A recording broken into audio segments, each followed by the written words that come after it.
नमस्कार। आपके अपने YouTube चैनल समय की पुकार में मैं शिवानी शर्मा आप सभी दर्शक बंधुओं का हार्दिक स्वागत और अभिनंदन करती हूं। आइए जानते हैं भीलवाड़ा के कुछ मुख्य समाचार। भीलवाड़ा शहर विधायक अशोक कोठारी एवं नगर परिषद उपसभापति रामनाथ योगी ने शनिवार को महात्मा गांधी चिकित्सालय का निरीक्षण किया। उन्होंने अस्पताल के पीछे मातृ शिशु इकाई, अस्पताल कैंटीन सहित एमजीएच के विभिन्न विभागों का दौरा किया। उन्होंने अस्पताल के बाहर संचालित प्याऊ पर 24 घंटे पानी की सुविधा उपलब्ध करवाने सहित कई विषयों पर चर्चा की। अस्पताल अधीक्षक डॉक्टर अरुण गौड़ ने उन्हें अस्पताल के बारे में जानकारी दी। इस मौके पर विधायक के साथ सुनील जागेटिया, विजय सोनी, शंभू वैष्णव, देवेंद्र सिंह हाड़ा आदि मौजूद थे। विधायक कोठारी ने अस्पताल में भर्ती मरीजों से चर्चा कर व्यवस्थाओं की जानकारी ली। वहीं अस्पताल में मिली शिकायतों के शीघ्र निस्तारण के पीएमओ डॉक्टर अरुण गौड़ को निर्देश दिए। आज हॉस्पिटल का निरीक्षण किया है डॉक्टर गौड़ साहब के साथ, और आपके अपने प्रयास काफ़ी अच्छी तरह से आपके प्रयास है। बाकी कुछ चीज़ें जो थी अधूरी थी, कुछ समस्याएं थी, आपसे सभी से डिस्कस किया है। आपने वो जल्दी से जल्दी सभी समस्याओं को आप सही करा देंगे।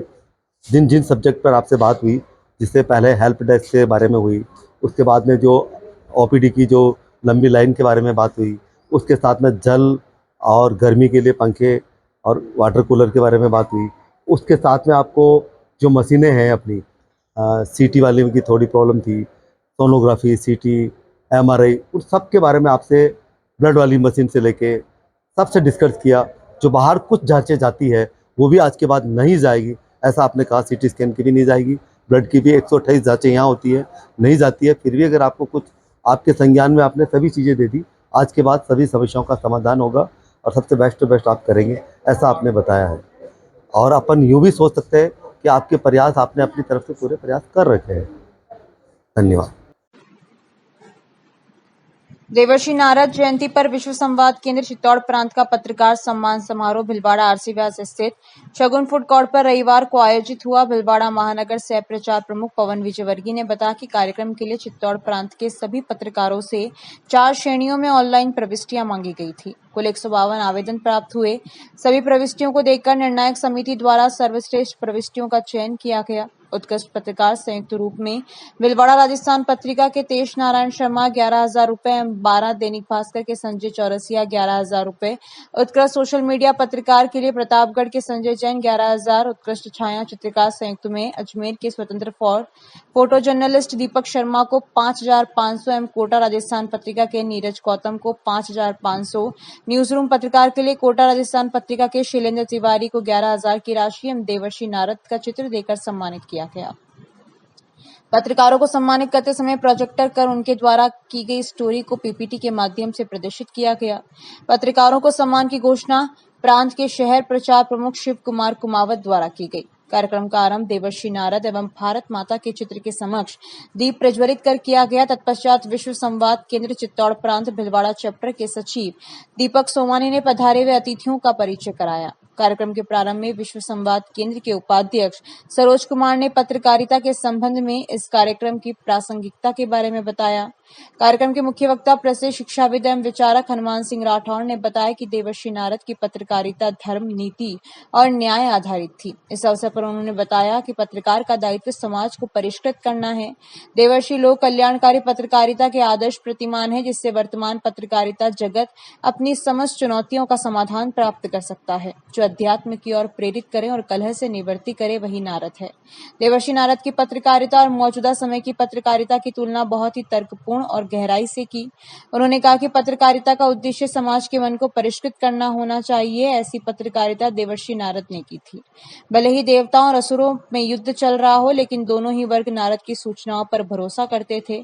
असुरों से संवाद होने के बाद भी नारद जी हमेशा धर्म के साथ खड़े रहे। चूंकि नारद जी धर्म के साथ थे, इसलिए कभी भी असत्य बात नहीं की।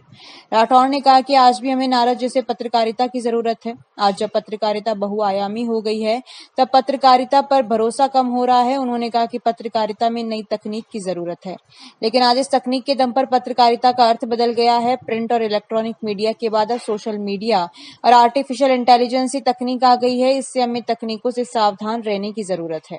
उन्होंने कहा कि भारत की सनातन संस्कृति का अध्यात्म से जुड़ाव है। हमें तकनीक, समाचार संकलन के साथ साथ पाठक की रुचि का विशेष ध्यान रखना होगा। आज पाठक और सूचना के बीच समय और दूरी घट गई है। राठौड़ ने इस बात पर अफसोस जताया कि हिंदी के अखबारों में अंग्रेजी के शब्दों का प्रयोग होता है। अखबार के संपादक तर्क देते हैं कि पाठकों के आसानी से समझ आ जाए, इसलिए अंग्रेजी के शब्दों का इस्तेमाल किया जाता है। राठौड़ ने कहा कि ये तर्क नहीं, कुतर्क है, क्योंकि जो शब्द हिंदी भाषा के स्वरूप को ही बदल दे उसे पत्रकारिता नहीं कहा जा सकता। राठौड़ ने इस बात पर भी अफसोस जताया कि अब पत्रकारिता आर्थिक पैकेज से प्रभावित होने लगी है।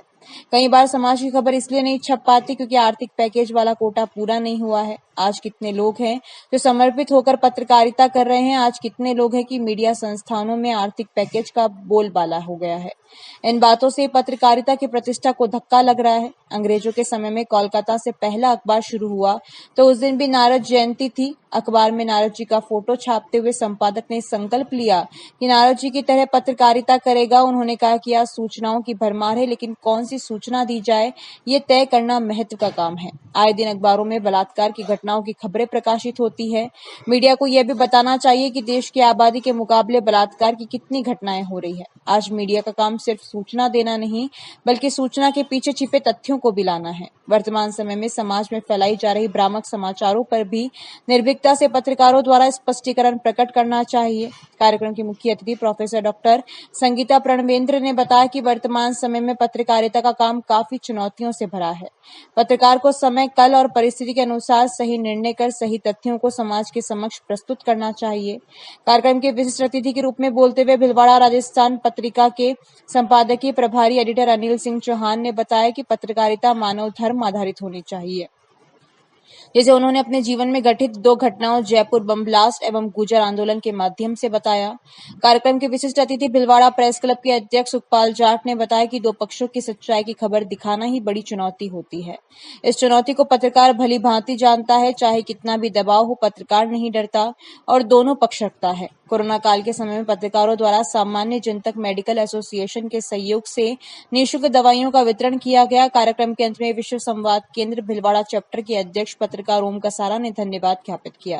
कार्यक्रम का संचालन दीपेश कांकरिया ने किया। कार्यक्रम में चित्तौड़ प्रांत के प्रचार प्रमुख राजेंद्र लालवानी, विश्व संवाद केंद्र से नितिन रुपेश, प्रवीण कोटिया, डॉक्टर सुनील खटीक, विनोद कुमार गोखरू, गोविंद सोडानी, रविंद्र जाजू, नटवर लाल ओझा, भगवान लाल चिंगर, दीपक कुमार सैन एवं जिला प्रचार टोली के सदस्य उपस्थित रहे। इस कार्यक्रम में निर्णायक मंडल से एसपी मित्तल, भूपेंद्र चास्टा, कौशल मुंदड़ा उपस्थित रहे। ज्येष्ठ माह की शुरुआत से ही तापमान में बढ़ोतरी से घरों में कूलर, पंखे व एसी चलते हैं। उसी तरह ठाकुर जी की भी गर्मी को देखते हुए पूरे महीने शीतल सेवा आरंभ होगी। 1 महीने तक सांगानेरी गेट स्थित दूधाधारी गोपाल मंदिर में ब्रज की तर्ज पर ठाकुर जी खसखस के बंगले में विराजेंगे। गंगा दशहरा पर नौका विहार तथा निर्जला एकादशी पर जल विहार करेंगे। ठंडक के लिए मलमल की पोशाक धारण कराई जाएगी, वहीं ठंडाई का भोग लगाया जाएगा। शीतल जल के लिए मिट्टी से बनी सुराही में पानी भरकर रखा जाएगा। ग्रीष्म ऋतु के भाव से ज्येष्ठ माह में ठाकुर जी की सेवा चाकरी होगी। गर्मी से शीतलता देने के लिए ठंडक के तमाम इंतजाम किए जा रहे हैं। मंदिर पुजारी पंडित कल्याण राय ने बताया कि खसखस के बंगले में विराजित ठाकुर जी को गर्मी में शीतलता प्रदान करने के लिए भोग भी फलों के साथ शीतल पकवानों का लगाया जाएगा। इसमें श्रीखंड, तरबूज, खरबूज, आम आदि के साथ ही ठंडाई व शरबत शामिल है। गर्मी में पूरी पोशाक के बजाय अंगरखी धारण कराई जाएगी। मोगरे की कलियों से श्रृंगार के कारण भक्तों को भगवान के दर्शन भी आसानी से हो सकेंगे। पूरे महीने आने वाले विशेष दिनों जैसे गंगा दशहरा, निर्जला एकादशी आदि पर मंदिर पर विद्युत के साथ ही फूलों से विशेष सजावट की जाएगी। इस विशेष आयोजन के दर्शनार्थ शहर के साथ विभिन्न कॉलोनियों से भी बड़ी संख्या में श्रद्धालु दूधाधारी गोपाल मंदिर पहुंच रहे हैं।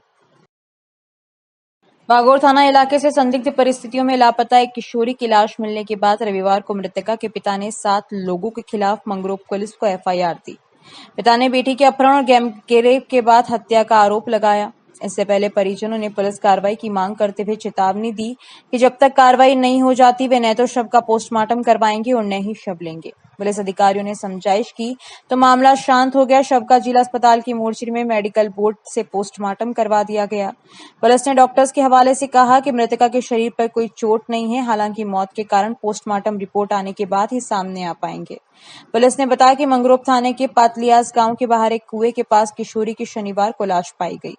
पुलिस ने शव को कब्जे में लेकर जिला अस्पताल की मोर्चरी में शिफ्ट करवाया था। मृतका बागोर थाना सर्किल की रहने वाली थी, जो 19 मई को घर से संदिग्ध परिस्थितियों में लापता हो गई थी। उधर पुलिस की सूचना पर रविवार सुबह मृतका के परिजनों के साथ ही मंगरोप थाना प्रभारी डॉक्टर विवेक हरसाना जिला अस्पताल पहुंचे। परिजन इस नाबालिग की अपहरण कर गैंगरेप के बाद हत्या का आरोप लगाते हुए कार्रवाई की मांग करने लगे। इन्होंने चेतावनी दी कि जब तक कार्रवाई नहीं हो जाती वे न तो शव का पोस्टमार्टम करवाएंगे और न ही शव लेंगे। बाद में डीएसपी सदर श्याम सुंदर बिश्नोई भी अस्पताल पहुंचे, जहां उन्होंने परिजनों से बातचीत व समझाइश की। 2 से 3 घंटे चली वार्ता व समझाइश के बीच मृतका के पिता ने एक रिपोर्ट पेश की। डीएसपी बिश्नोई ने बताया कि किशोरी के पिता ने पातलियास के श्यामलाल बागरिया के साथ ही अमरा व छोटू बागरिया सहित 7 लोगों के खिलाफ रिपोर्ट दी। पिता ने इन लोगों पर नाबालिग बेटी के अपहरण व गैंगरेप के बाद हत्या करने का आरोप लगाया। इसके बाद ही शव का मेडिकल बोर्ड से पोस्टमार्टम करवाया जा सका। पुलिस ने मेडिकल बोर्ड में शामिल डॉक्टर्स के हवाले से बताया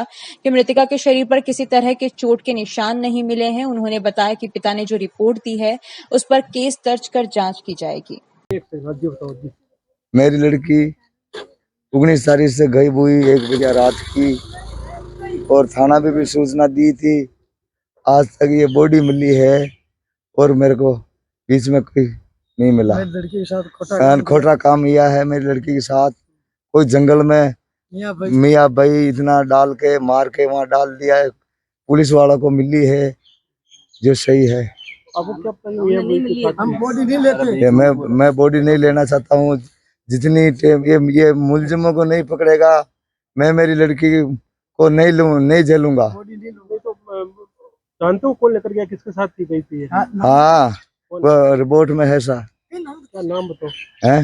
नाम बताओ कौन है? एक शाकिर है, एक ये शमा, अमरा एंड प्रेमी एंड बालू गोरू। ये बेला फुसला कर ले गए थे? हाँ, जबरदस्ती उठा के रात की 1 बजे उठाई थी। वही टाइम में हम पुलिस में भी सूचना की थी। कौन सा सूचना दी आपने? बागौर थाना। बॉडी कहाँ मिली? बॉडी क्या पता? मेरे को पता नहीं, मेरे को दिया हॉस्पिटल में मिली है, काल कोठड़ी। अब आप क्या चाहते हैं? मेरे वो मुलजिम को सजा होनी चाहिए। जब मेरी लड़की का बॉडी पकड़ेंगे फिर नहीं झेलेंगे हम। तो इस बुलेटिन में बस इतना ही।